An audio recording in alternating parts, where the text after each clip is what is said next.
So here is an example of Subnautica. This is from YouTuber Christopher Odd. Check out his channel if you're interested in seeing more.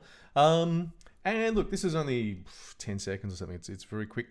And we'll just see really the general experience of when you exit a base in Subnautica. Subnautica Below Zero, this is.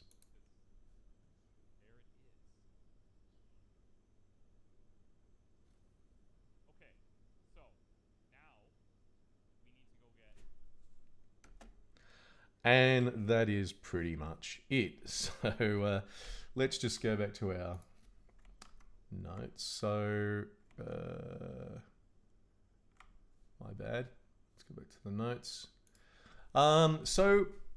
Opening the door of your base in Subnautica, and let's say exiting, it's a single player game, mostly takes place in the ocean. Players build a watertight base in the ocean which provides refuge from the outside world. When they leave the base, they enter the water, but since the avatar is generally always wearing breathing gear, the only danger is forgetting to replenish their air at regular intervals. There are dangerous creatures in the ocean, but they tend to be in specific areas and don't attack the player as they exit their base. Okay, so that's the first example. Now we're going to look at another example from Rust, which, well, we'll see exactly what kind of happens here. So I've got a few examples from a Rust YouTuber called Spoonkid. Again, if you want to see more, check out his channel. And this is an example of Spoonkid actually trying to door camp. If you don't know what's going on, I'm waiting outside this very fortified clan base. They have big guns, big loot. I am a naked man with the lowest tier gun, and I'm attempting to upgrade by waiting for them to come out.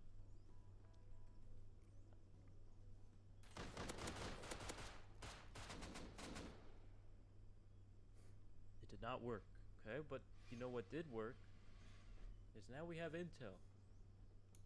Okay, so that is an example, and he's describing. It was very, very nice of Spoonkid to actually describe what door camping actually is. The whole idea is that you wait outside another base's door and try to kill them as they come out and get loot, either by just looting their body, or perhaps if you're lucky, getting in and getting into their base and taking more loot if you can get that far. Let's have a look at another couple of examples where Spoonkid actually gets door camped. Alright, hopefully this recycling trip goes well. Okay, so that's how Are you fucking kidding me? Alright, hopefully this recycling. that's how it can go. Sometimes we just got one more there, very short. This one. Let's have a look. We're making moves, ladies and gentlemen.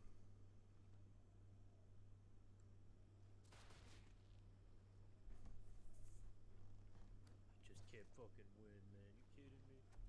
So we could actually see the door camper there. Presumably, he was. It looks like he was actually aware of what was going on. Jumped out pretty quickly with a gun already drawn, trying to kill the door camper before he got shot, but failed, unfortunately. So, so what's happening? So there's two really similar things going on.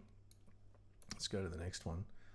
But quite different experiences for the player. So, Rust. So door camping is a common occurrence in Rust. This is a strategy where one or more players wait outside another player's base in the hope of surprising them when they open the door. If successful, the door camper manages to kill the other player, take their gear.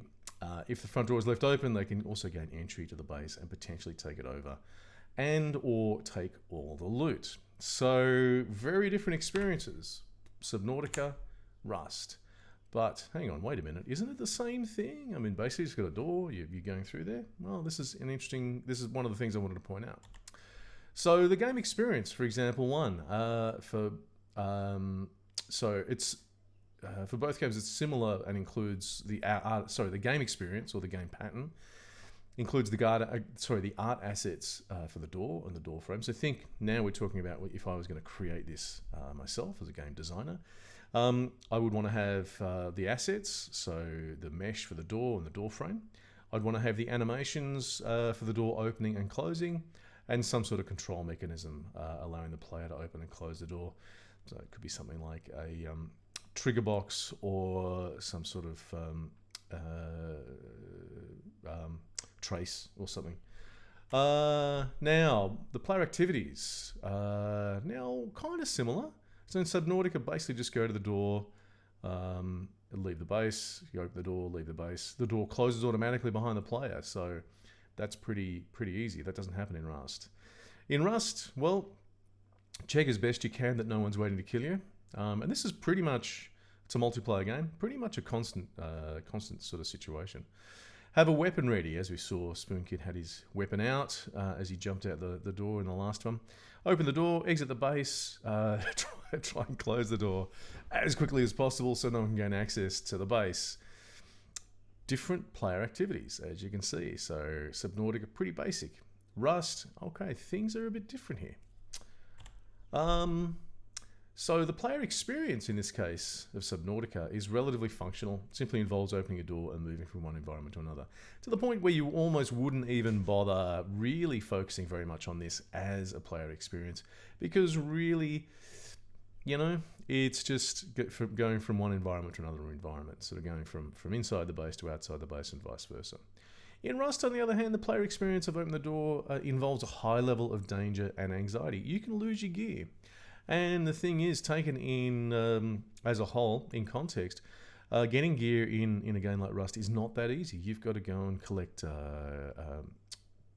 resources and different components and craft them together to create weapons and various things. Or you can take them off other players in combat if you can win combat.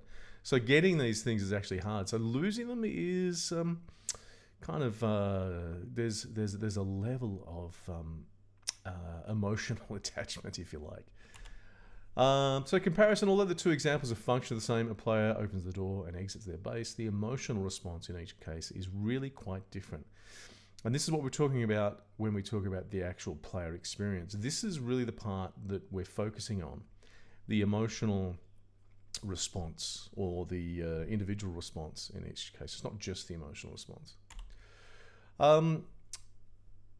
Does a video game only include one experience? Well, of course not. Generally, a single game is comprised of multiple game experiences, unless you've got a very simple casual game, perhaps. And these exist throughout game space and game time, particularly obviously in our 3D games.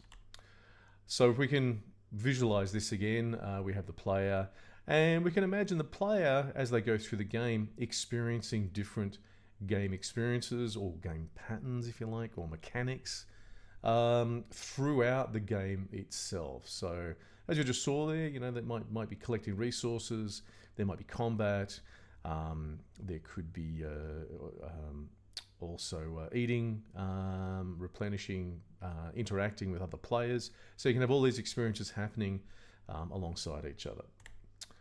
Now, let's just pause here and we'll come back and talk about describing player experiences.